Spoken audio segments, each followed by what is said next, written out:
pelan-pelan.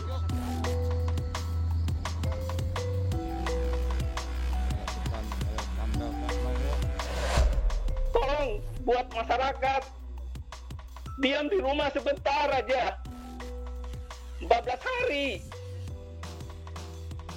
Sebentar lagi kita puasa. Minta tolong.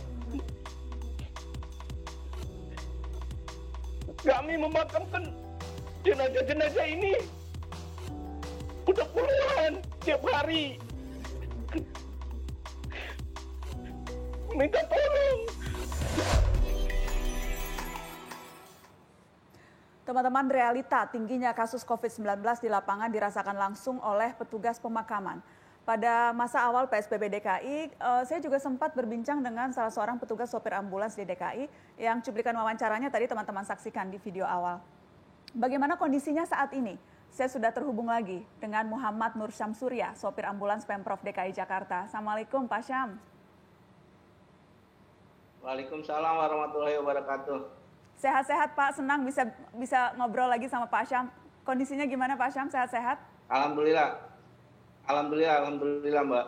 Alhamdulillah. Saya ingin tahu Pak Syam, kita terakhir berbincang itu menjelang Lebaran waktu itu, dan saat itu kondisinya menurut Pak Syam sangat susah, sangat berat. Kalau hari ini dibandingkan yang dulu, tambah berat atau seperti apa Pak Syam?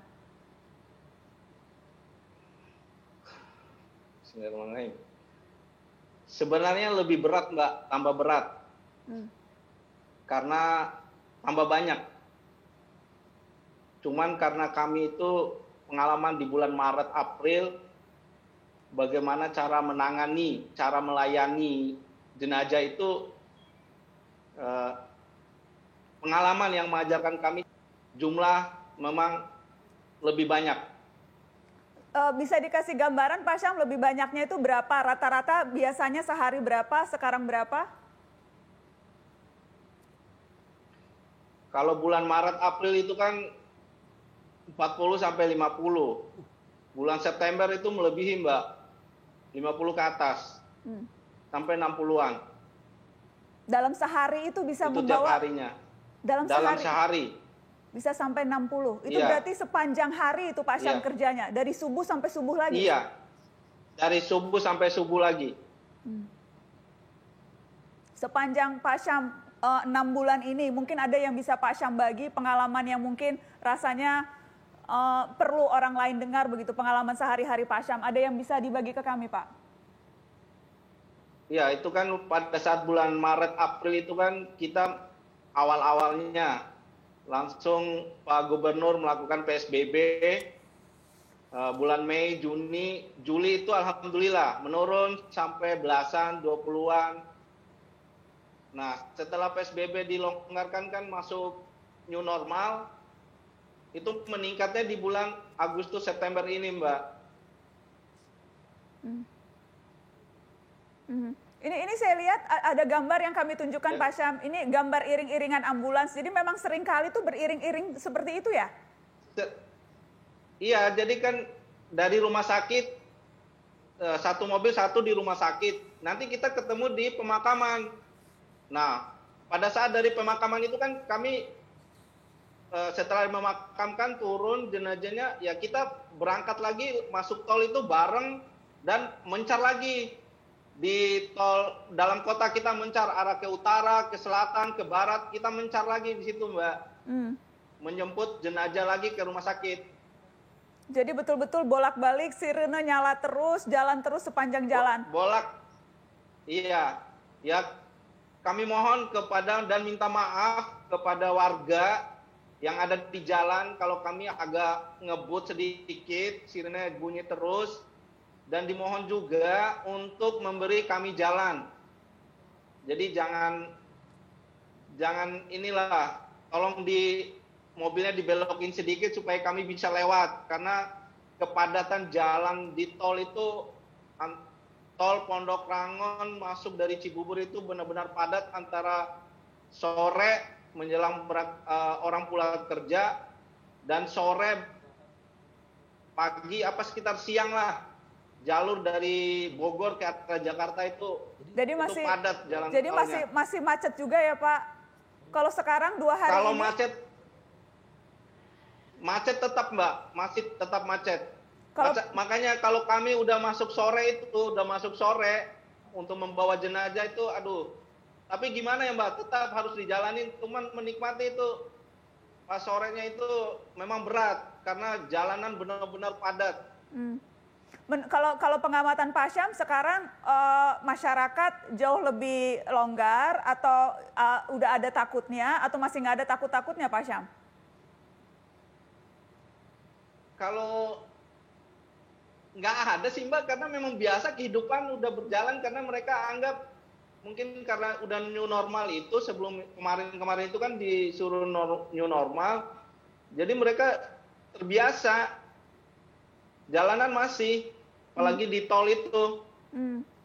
Padahal Pak Syam yang bawa ambulans, yang bawa jenazah, bawa orang sakit, Pak Syam yang tahu persis bahwa virus ini masih ada dan tambah banyak dan tambah Masih berbahaya. ada. Iya. Oke. Yang paling sedih itu kalau udah jemput satu rumah sakit, itu suami istri Mbak. Itu COVID itu benar-benar itu Mbak. Jadi Pak Syam pernah... Tanggal 10. Suami istri Pak? Tanggal 10 ada 1 hari meninggal suami istri. Seandainya tanggal 10 meninggal istrinya, tanggal 17 suaminya. Ada Mbak. Dalam sehari ada. Satu keluarga, maksudnya tuh mungkin karena bapaknya apa ponakannya apa saudaranya lain, tapi masih keluarga itu ada. Dokter dengan perawat ada dalam 1 hari. Itu keseharian itu benar-benar, yang harus Pak Syam hadapi. Saya juga mau berbincang dan mendengar kesaksian dari salah satu petugas pemakaman terkait lonjakan kasus kematian ini. Seperti apa situasi yang dihadapi para petugas di lapangan. Saya sudah terhubung dengan Pak Junaidi, petugas pemakaman Pemprov DKI Jakarta. Selamat malam Pak Junaidi. Selamat malam Mbak. Pak Junaidi, terima kasih saya diberikan gambar. Saya mau tunjukkan video yang Pak Junaidi kirimkan ke pemirsa Mata Najwa ya Pak. Jadi ini adalah video yang menggambarkan situasi pemakaman teman-teman yang dilakukan oleh para petugas hingga tengah malam. Dan ini dialami langsung oleh Pak Junaidi. Kita lihat dulu cuplikan videonya.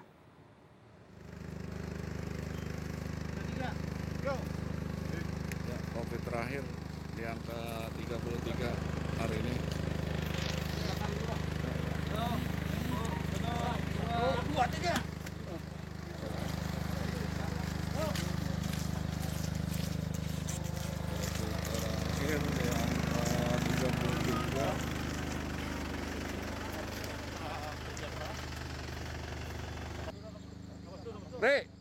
Amri, dari rumah sakit mana? Kecamatan Puskesmas Pasar Minggu.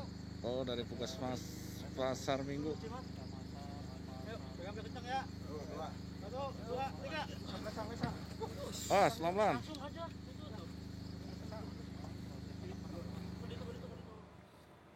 Pak Junaidi, jadi sampai malam-malam pun masih bertugas, masih harus memakamkan jenazah pasien COVID ya Pak? Iya, seperti itu Mbak.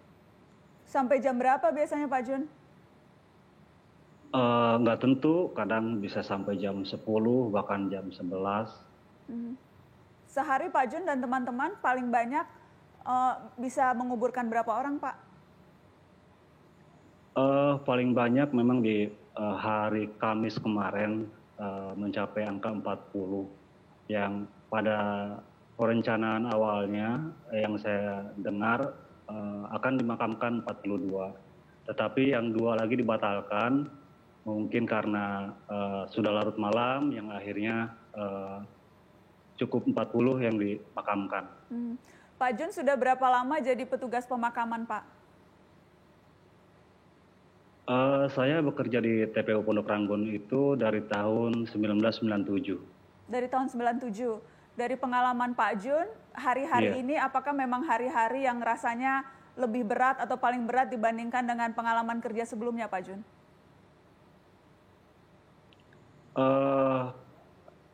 Memang cukup berat karena jumlah pemakaman yang dimakamkan di TPU Pondok Ranggon itu sendiri makin bertambah. Terlebih TPU Pondok Ranggon yang ditunjuk salah satu sama Pemda untuk menerima pemakaman yang terpapar COVID-19. Jadi bisa menggali liang lahatnya tuh paling banyak bisa sampai 40 dalam sehari yang tadi Pak Jun katakan ya? Iya. Masih cukup Pak kalau ketersediaan lahan di tempat Pak Jun?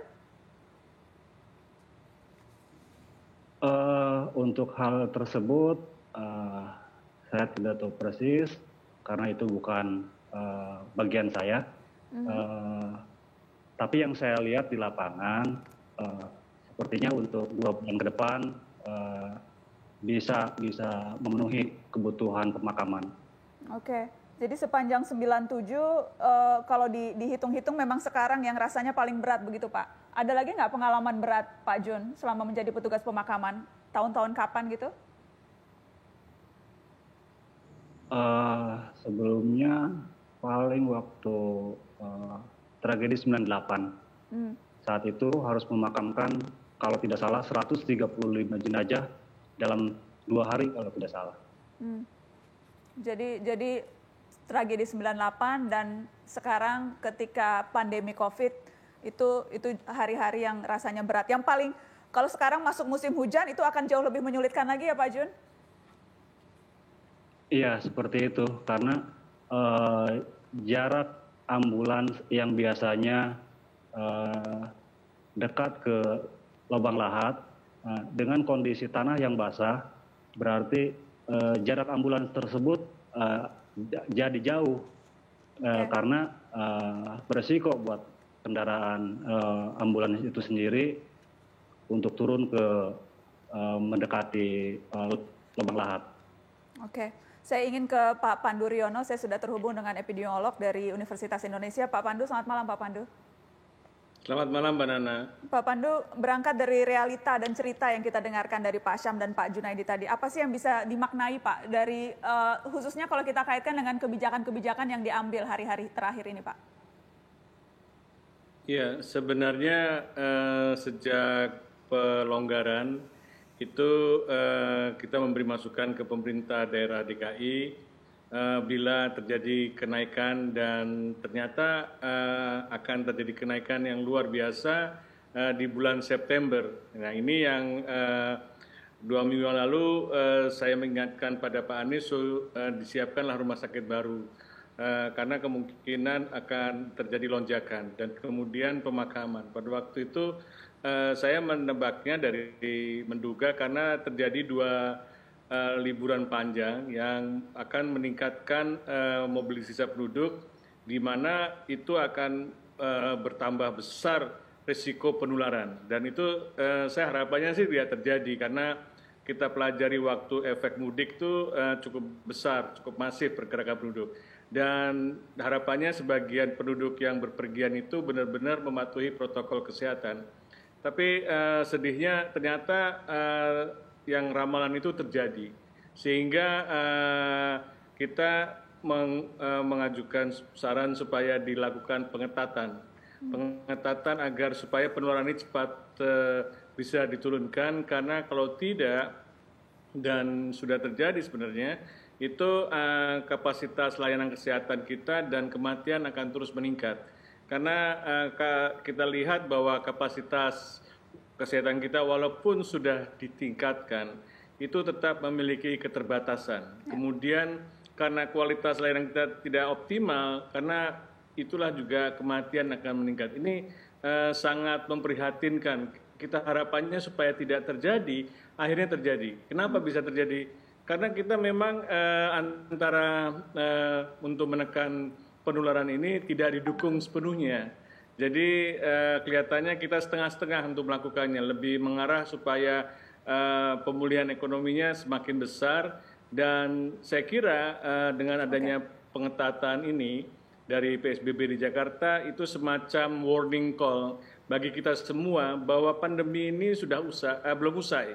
Karena sebelumnya kan terlihat sekali pada waktu sejak Juni itu pelonggarannya semakin besar, ya kan. Walaupun Pemda DKI masih tetap dalam transisi pertama. sepertinya sebagian sudah lupa, disangkanya pandemi ini sudah selesai. Padahal kenyataannya terus meningkat, dan kalau melihat angka itu adalah nyawa, kalau angka kematian tadi.